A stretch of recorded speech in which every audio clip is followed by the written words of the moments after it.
Think losing weight over 40 is impossible? Think again. Dr. Derek Alessi is here to bust the myths and reveal the real secrets to sustainable fat loss, strength, and longevity without crash diets or crazy workouts. And funny enough, it ends up being more fats. If you're over 40 and struggling with stubborn weight, low energy, or workouts that don't seem to go anywhere, you're not alone. Today, we're breaking it all down and giving you the tools to finally see results. And let's check out Dr. Derek's number one product, macadamia nut oil. Let's dive in. How's it going? This is Brad Williams with Over 40 Fitness Hacks Podcast, the podcast where I help you, being over 40, to fight the aging process without giving up your social life. I want to talk about this new SKOOL program I just built. It's free for the first 100 members. What SKOOL is, SKOOL, is a program that is a classroom-based tutorial website tied in with something very similar to a Facebook group, but on steroids. This social media platform has blown up since last January, and I just got in and finished my classroom. What it is I'm taking my Over 40 Fitness Hacks podcast and just putting it into this now community-based driven platform so I can provide tutorials on everything I know. Put the link to this in my show notes. Thanks for listening, and hopefully I'll see you inside. So, Dr. Derek, I'd just like to thank you for coming on my show. We want to learn more about some of these sustainable products and supplements you have, learn more about your other programs and your whole journey of just in health and wellness. That's what my whole podcast is all about, the over 40 fitness hacks that we can keep building on these healthy habits and just to make sure that we can be stronger, more healthy, less injuries, and try to make it to that centurion level. So as my audience always knows, we like to get to know the guests first. So if you want to take us through your story, and then we'll go through some of the other programs and supplements, as I mentioned. Brad, thank you for having me on, and I do appreciate that. So my audience, the audience that I do work with for the past 30 years is 45 years of age and plus. And I always say it's the generation that the gymnasiums forgot. When you look at a gymnasium, typically it's younger people. So there is a huge market for it. And we're going to get into that, of course, in just a little bit. In terms of me, it's interesting. I've been in this field for over 30 years now. My PhD is exercise science. My master's degree is I'm a nutritionist. And people always ask me, did you always know that you were going to do that? And the answer is no. I started undergrad to go to dental school. Wow. Dental school. So my journey is a little bit different. Growing up, I was very heavy. Both sides of my family from Italy. So I had a lot of Italian foods growing up, and it showed. I got to a high weight of about 244 pounds in undergrad. As I mentioned, getting ready to go to dental school, I was the furthest thing from being athletic. However, and luckily, I had to take some exercise science classes as a prerequisite before dental school. And not only did I fall in love with it, but I saw it as a way out. So I pursued that journey. Been doing it ever since, practice it on a daily basis. Everything from my private practice to the supplement company is all based upon sustainable health and fitness. Awesome. So what was the first company that you started in the health and wellness field? It was a private personal training practice. Now, I'm from outside of Buffalo, New York. I'm in a place called East Amherst, New York.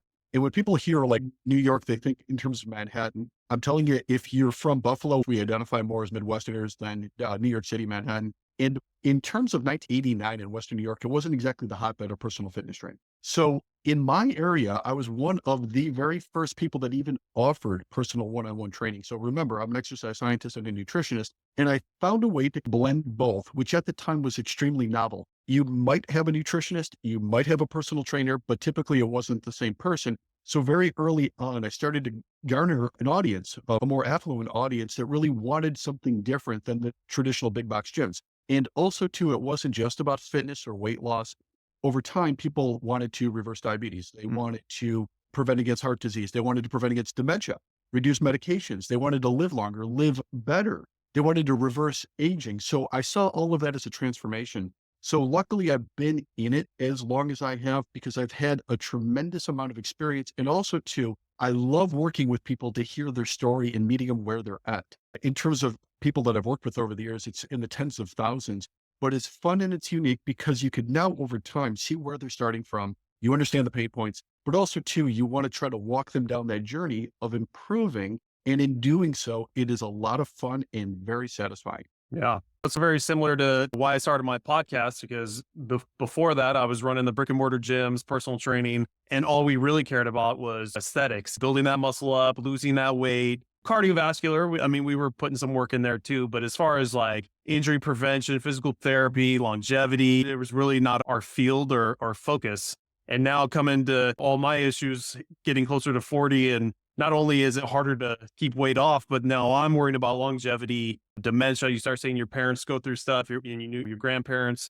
And now that's my focus now too, not just aesthetics. So that's what kind of branched out my podcast to learn as much as I can and just get stories and share stories, just like you're saying. So I'm a little bit behind you, but I'm still on the same type of path. Well, Brad, everybody else is getting older, but you and I, we're not. We're aging in reverse, right? So we're more like teenagers now.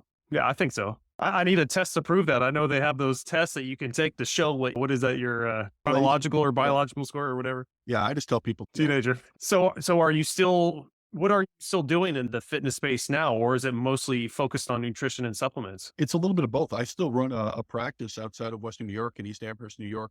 We still have a team of personal trainers and nutritionists, and each and every client, I still have a hands-on approach. I still look at all of their lab work and their blood work. I'm looking at their medications. I'm looking at their markers.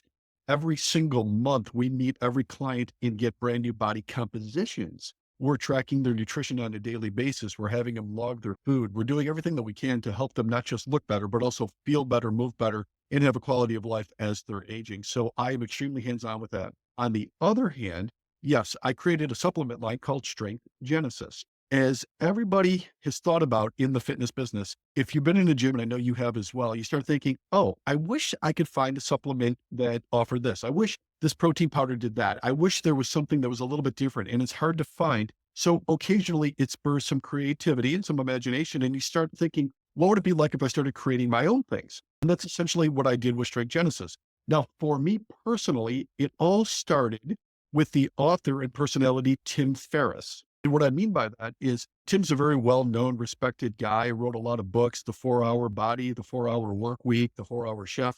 But I was reading The 4-Hour Body, and this was a good decade ago. And in there, he was talking about a product. He called it the new olive oil. Okay, so what's the new olive oil? It's something called macadamia nut oil. Okay, well, why is it the new olive oil? Well, it has a higher smoke point than olive oil. So olive oil has a smoke point of 350 degrees Fahrenheit, which makes it a good oil, but not a great cooking oil. It's loaded with omega-3 and omega-9 fats, which are great fats.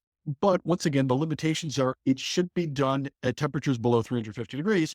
And he talked about this thing called macadamia nut oil, and specifically Australian macadamia nut oil being loaded in 3s and 9s, but having the smoke point ultra high, 515 degrees. Wow. Okay. So Tim's a celebrity. Tim, I feel as though researches more than almost anybody on this planet at the geekish level. So I ordered some and honestly fell in love with it. So I kept ordering it and giving it out as gifts to my friends, family, some of my best clients. I was ordering it for them, giving it to them as perks. And of course, the next question was, well, can you give me some more? Which of course I would order more. And then I started reselling it, so on and so forth. So my story though, Brad, is one day it was becoming harder and harder to get. And soon I couldn't get any. I'm ordering a couple dozen at a time and I can't get it anymore. And it went on for a period of like 3 to 6 months. I couldn't get any macadamia nut oil from Australia. So finally, one day I picked up the phone and I called the refinery whose number I found because I traced it back from the back of the bottle to Queensland, Australia. And I got them on the phone and I said, hey, I used to buy this oil. I can't find it anymore. Where can I get it? And they said, well, the reason why you can't find it is because the distributor out of New Jersey decided to no longer carry the line. I said, okay. And they said, would you be interested in becoming a distributor? And I said, no, not at all. I said, I would like to order some. Can you sell me some so I could sell it to my clients? And they said, yeah, you bet. We'd be happy to. They said, how many would you like? Now, keep this in mind, Brad. I am ordering 2, 3 dozen at a time, but now I'm talking to the refinery, so I have to up my game a little bit. And I said, Yeah. well, I'd be interested in maybe 6 to 8 dozen at one time, thinking I better make it worth their Better while. start selling these. Right. And of course, on the other end of the line, I hear crickets. I hear nothing. And I said, well, am I able to buy some? And they said, yes, but we sell it by the metric ton. Now, I have no idea what that was at the time. Turns out with our 17-ounce bottles, it was 2,000 17-ounce bottles. Now, they don't bottle it though, Brad. They send it over in big vats. So you need an import license. You have to be able to be an importer, clear customs, then find a bottler, then go through label compliance, FDA, everything else under the sun. So I had no idea what I was about to get myself into. I've been off way more than I could chew at the time. However, I was so in love with the product, I took a chance and I was scared to death. But that's essentially how I got into supplements, just because I wanted that particular one, Australian macadamia nut oil. And to this day, it has still been our #1 yearly seller year in and year out. Wow. So besides, having the omega-3, omega-9 split, much like you referenced olive oil, right? Right. But being able to cook at high heats with it. Is there any other benefits of why macadamia nut oil is that much better than olive oil, or it's basically just to add to the lineup because we all need variety in our lives? There's one other real big benefit I didn't mention yet. It tastes nutty and buttery. Now, the reason why I say that is because if you're old enough, we were talking about our ages before, you may have grown up where mom or grandma cooked like your scrambled eggs and butter. But then, of course, as I mentioned before, I'm a nutritionist, so I got a master's degree in nutrition a little over 30 years ago. We were told, don't ever use butter is the devil's food. Don't ever use butter will kill you, which was terrible advice at the time. But nonetheless, we followed it and we cooked in everything from margarine to olive oil and so on and so forth. Once again, no disrespect to olive oil. In fact, I even have an olive oil based product, which is a keto salad dressing, which is out of this world, but it's not a good cooking oil. And olive oil isn't a great tasting oil in a lot of products. It's very Yeah. bland. It doesn't make the eggs jump. It doesn't make vegetables jump. It doesn't make fish or meat jump. But when you cook in this Australian macadamia nut oil, tastes nutty and buttery, tastes fantastic, and very high heat stable and very high omega 3s and 9s. So it's all of those reasons. It's fantastic. Wow. Yeah. Yeah. That's for me. Olive oil's got to be like on salads and stuff like that. And then most other things, like if I do like a keto coffee, and I can't do butter, I'd have no problem with it, but I'm allergic to milk protein. So avocado oil is tasteless, easy to use, tastes pretty good in vegetables, not a lot of flavor either, like you're saying. So that'd be nice to have that buttery, some pop in taste in some of these foods and use that oil. Yeah, so I'm glad you said that because when you look at the profile of this, it's extremely similar to avocado oil. Mhm. So they're very similar in that regard, but the taste, in my opinion, especially because it's buttery and nutty, is out of this world. So if you're making eggs, if you're making vegetables, if you're making fish, if you're making meat, in fact, I even brush it on the grill before I put chicken on the grill. That's how much I love this taste. I think you'll enjoy it tremendously. Wow. Yeah. No, that sounds great. What about I saw on your website the MCT oil? There's different benefits of why certain people, and especially people who go more keto for MCT oil. And one, it's another tasteless one that I was using for my coffee,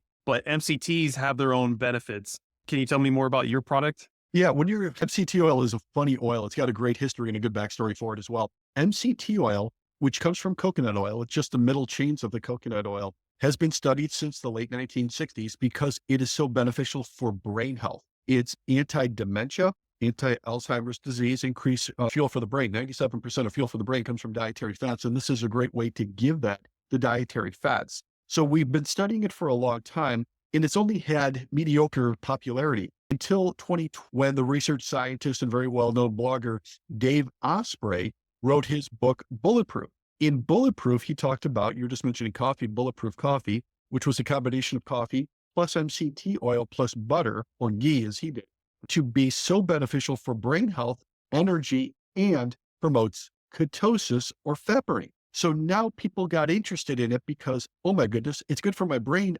Oh, okay. I guess that's okay. But I can burn fat by doing it. I'm in. So all of a sudden it became super popular. Now, when it first came out, I was personally a little skeptical about ketosis in terms of how it could promote it. However, being a person that's constantly studies blood glucose level, initially studying glucose just using a standard monitor, doing it every single morning with a finger stick, Hmm. then eventually switching to a CGM where I'm measuring it 24 hours a day. I looked at the effects of it, and honestly, I was surprised and a little impressed. Not only did it not increase blood sugar level, but if you have a device like a Keto Mojo and you could record the ketones, you will notice all of a sudden you're producing a heck of a lot more ketones. So yes, you're getting into that state of ketosis. Yes, you're burning fat. So it does accelerate fat loss. I've clearly seen it not just for myself, but for my clientele. To your point too, it doesn't have a taste, so it doesn't change the taste of your coffee or your tea or your protein drink. Even if you put it on a spoon, you would be hard pressed to even taste maybe a hint of coconut.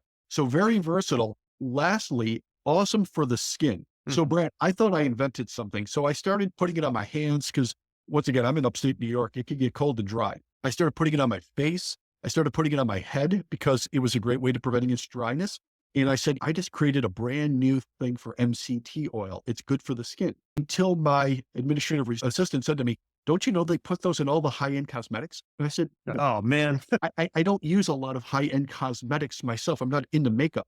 And she said, no, it really is. It's in a lot of products. And sure enough, I searched it out. I didn't invent anything. They've been using it for a long time, but it's fantastic for the skin as well as brain health, as well as burning fat and ketosis. Yeah.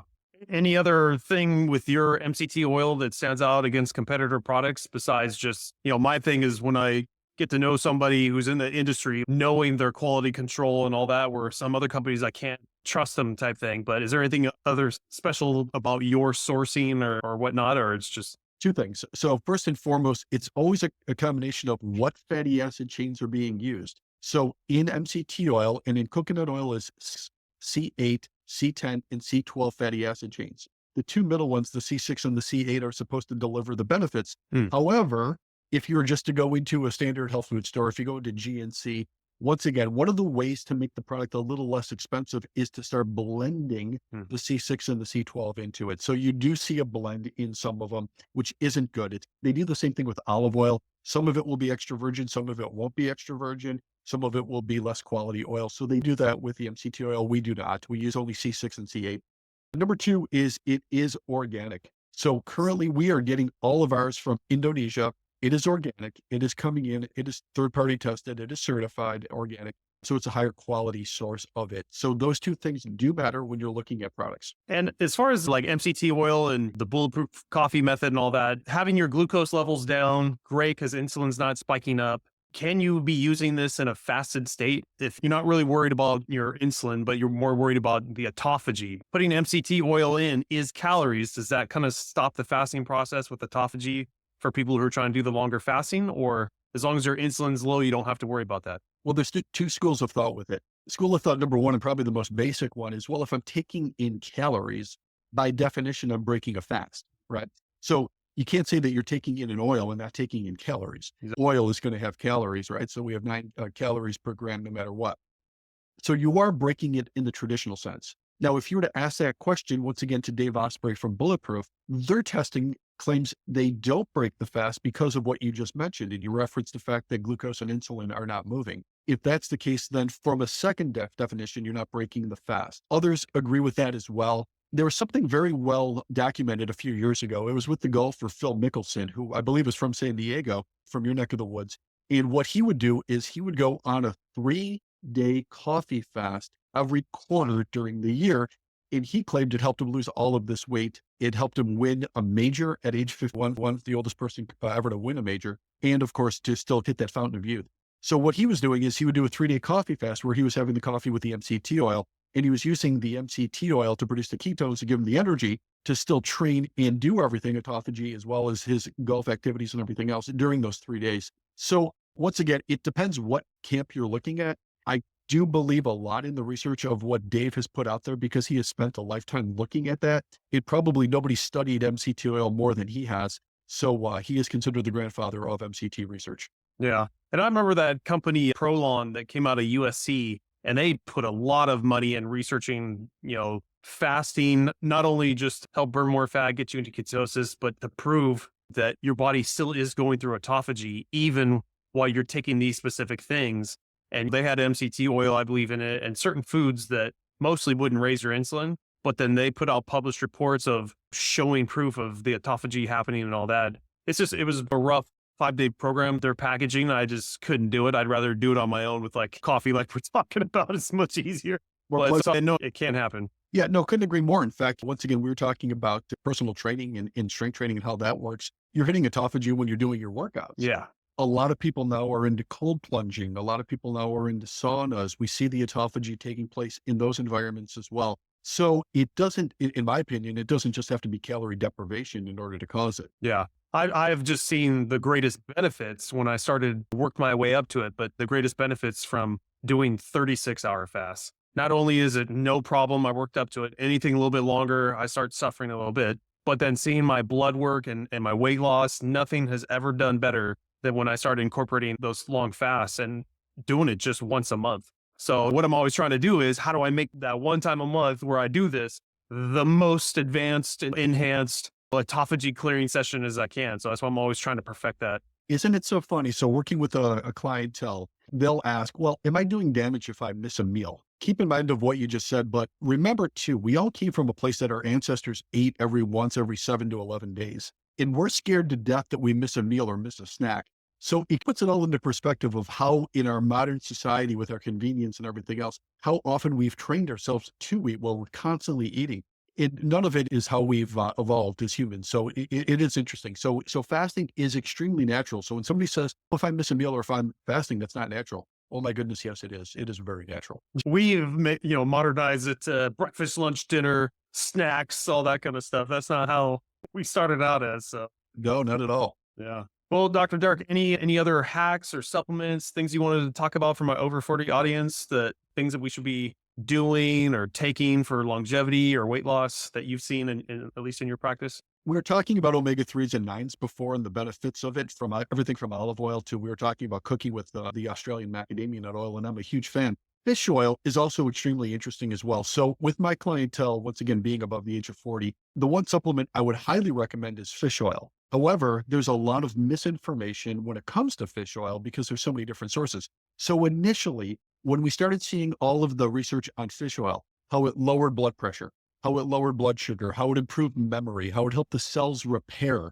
how it sped up fat loss or any type of lipolysis, it really does. And it is an extremely beneficial supplement that people should be taking. But then as time went on, we started seeing maybe that's not the truth. We started seeing research saying maybe it doesn't do those things. Maybe it doesn't work as well as people are saying. In fact, it even started going the other way. People that take fish oil started having increased risks of different things, like different forms of cancer. Esophageal and bladder cancer were a couple of them. So when you break it all down and you look at all of the research, why was it so far one way and then so far the other way? And the answer is all of the initial research done on fish oil was all done with prescription fish oil. Okay. So a client created a product called Lavazza, and Lavazza was prescription fish oil. It was the very first of its kind. It was remarkably successful. So people say, well, prescription must be stronger, right? And the answer is not necessarily. It can be a little bit stronger, but the processing of fish oil made all the difference in the world. And what I mean by that is when we were talking about olive oil, we said there's a smoke point of 350 degrees. For macadamia nut oil, it's much higher. It's 515 degrees. For fish oil, it's 90 degrees Fahrenheit. If you exceed 90, you ruin the fish oil. You render it where the omega-3s and 9s are impotent. And then worse, if you heat it up, it could be even carcinogenic. Okay, so if I buy fish oil, I have to keep it out of the heat. Well, it's more than that. It's how you processed it. So the cheap way to process fish is to heat up the fish to extract the oil. Klein didn't do that. So they invented a process called cold processing. So they did it at very cold temperatures. Now that was also more expensive.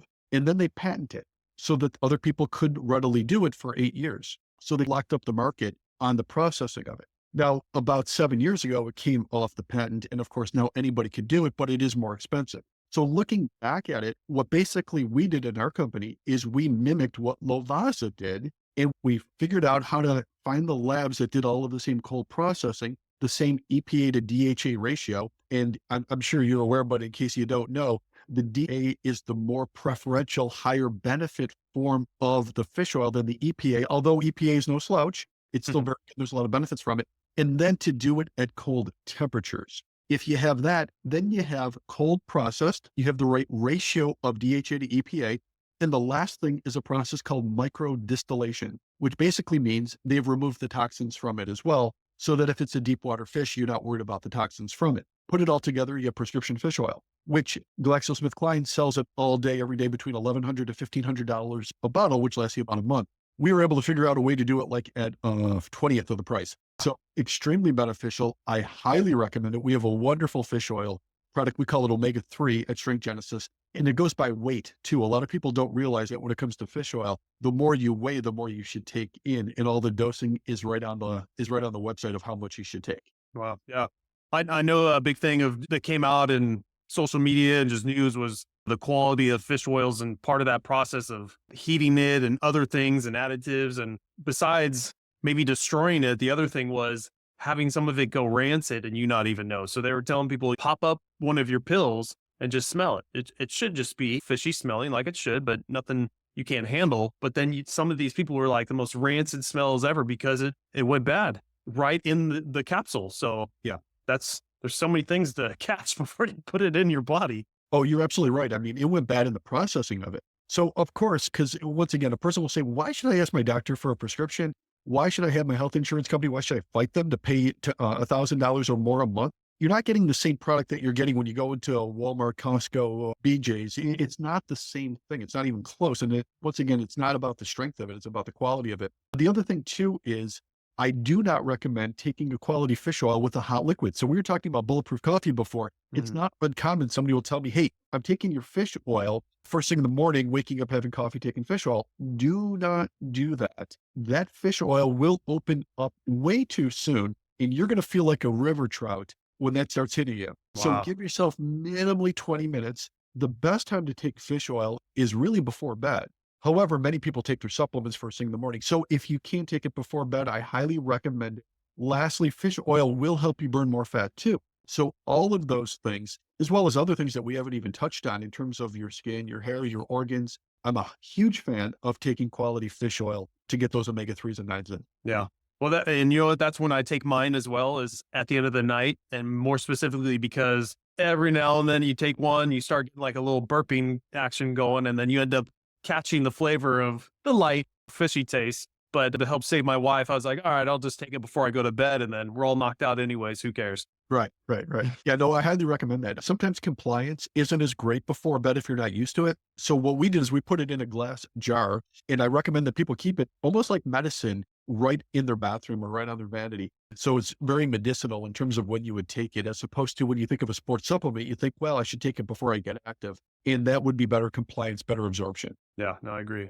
Well, cool. Well, Dr. Derek, where can some of my audience find you? Are you on social medias and mostly just your website? Any other programs you want to throw out there? Well, yeah, first and foremost, at genesis.com, not only will you have access to all the social media sites, so our Instagram or Facebook or LinkedIn is all in there as well, but also some of the products that we were mentioning, the Australian macadamia nut oil, the cold processed fish oil. I know you mentioned regarding protein powders before. We sell New Zealand grass fed protein. The New Zealand has the highest standards of any grass fed in the world and must be grass fed 100% of the time. So we're super proud of our New Zealand grass fed protein, those products. And I also mentioned before our olive oil based dressing. It's called Origin. In the last, I'm going to call it 6 months, been by far and away our hottest product. It is a keto salad dressing. It will literally make your head spin with how delicious it is. No glycemic or insulin impact at all. It's all at shrinkgenesis.com. Awesome. And my audience knows I'll put all those links in the show notes, make it easily clickable. But